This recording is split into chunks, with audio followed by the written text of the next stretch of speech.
you're saying that you feel I missed the mark. And you feel I missed the mark on what exactly? Welcome back to Strength Journal, where we make fitness simple and easy to understand for the majority of people. Now, unfortunately, the website officialstrengthjournal.com will be down for another week because I am facing some issues. However, to make up for this, I will be offering a guide on how to effectively count your calories and how to use apps like MyFitnessPal to do so. So when the website does come back, I will be offering more free resources to make up for the fact that the website has been down. But today's video is going to be an exciting one for me because this is the sort of community that I'm trying to foster here. I'm trying to foster a community where we are collaborative and where we share information so that we can learn from each other and maybe even have a bit of friendly debate. So I got a comment on the last video, and so this video is to double down on the point that I made within the video entitled "Supplements Are Bullshit." So someone by the name of Pyro_55 responded to the video, and his comment reads as follows, and I'll display it on the screen as well. I take a lot of supplements and I feel you missed the mark on some things. It is true that you need to take supplements to work out for gains. No, you can be an effective bodybuilder without supplementation. However, supplementation is for general health. Go over Lyle McDonald's video by Solomon Nelson, which I did, and I will reference that in the video, on what supplements to get.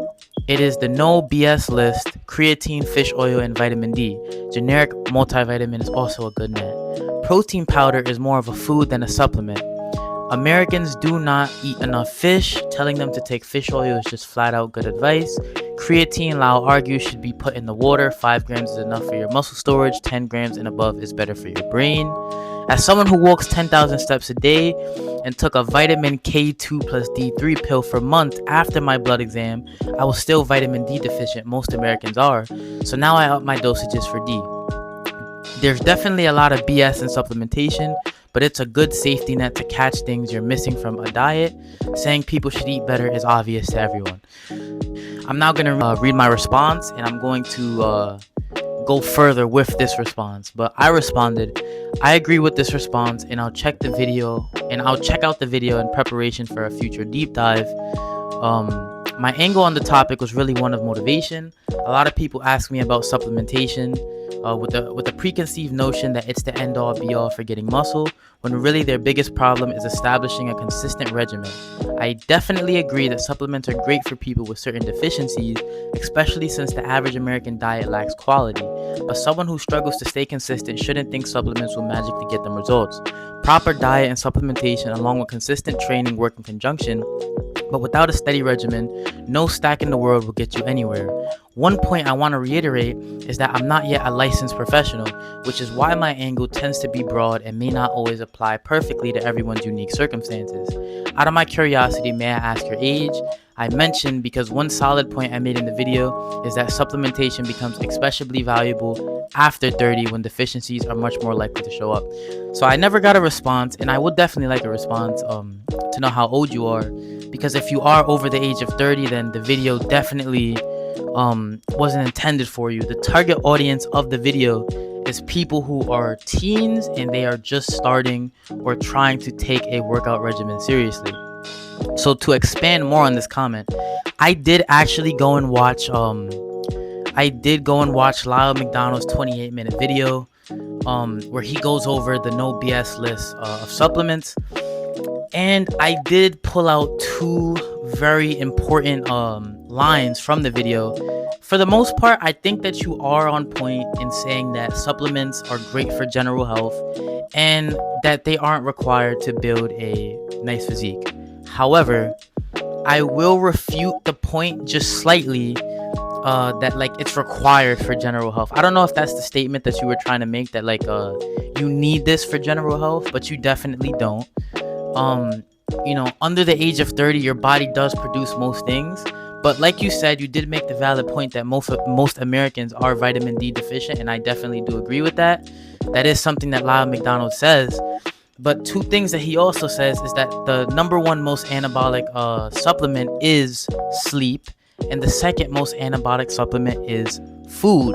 So with that being said, being that my target audience is people who are just starting out their fitness regimen, I'm not going to tell them, look, go buy creatine, go buy vitamin D, go buy a multivitamin.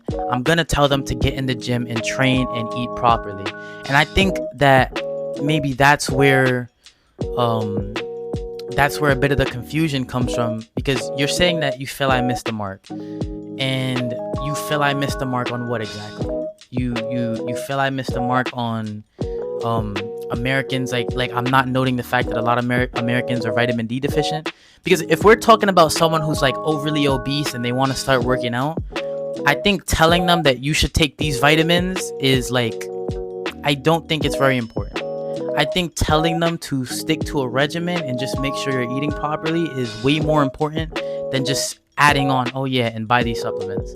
And I'm going to add a clip from Mike Israetel from Renaissance Periodization, where he runs over his perspective on that. So let's go over that. Supplements, they're great for advanced people that want to get the chiseled everything and be Adonis and all that stuff. And they're not, it's not for advanced people because they got to where they're advanced from the supplements. I wish. It's like when you're at the 97th, 98th percentile and you're trying to get single digits of advancement. Exactly. When you care about the minutia, it's like someone's like, hey, what kind of computer should I buy? But they talk to a gamer and they're like, you got to get the DGX. Like, do I really? Like, well, actually, no, you don't. You're surfing Facebook. 100%. Like, what? I'm spending $9,000 on a computer? Like, do I have to do that? No way. So supplements is the ultimate example of, we think it's a shortcut. Because like, look, I can take a creatine pill and it'll be great. Like, yeah, but you won't even notice that you're taking it. It's not the money. Supplements are cheap. It's just that whatever you think you're going to get out of it, you're not going to get out of it. And it's annoying to take them. It's just another BS thing you have to do in your day. Forget about it. Just go and exercise.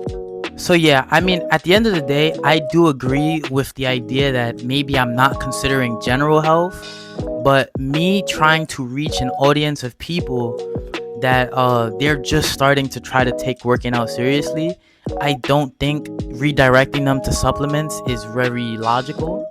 I think telling them to really just focus on building a regimen is the most logical thing to do. But I will say this, when you do get more advanced, as Mike Israetel states in the video, taking supplements will only help you, right? It's not going to hurt you. Taking supplements will only help you. But if you're just starting out, it's definitely not a priority. But I do appreciate the comment. I would love for you to respond. I think you sound very knowledgeable. But yes, thank you for the comment. And if you did enjoy today's video or you did pull anything from it, please do make sure to like, subscribe, and leave a comment down below. I'm really enjoying the commenting. Of course, if you do feel I'm wrong on any of the points I made, please do go in the comments, and I would love to make another video responding to any of that. But as always, thank you for tuning in, and I'll see you again soon.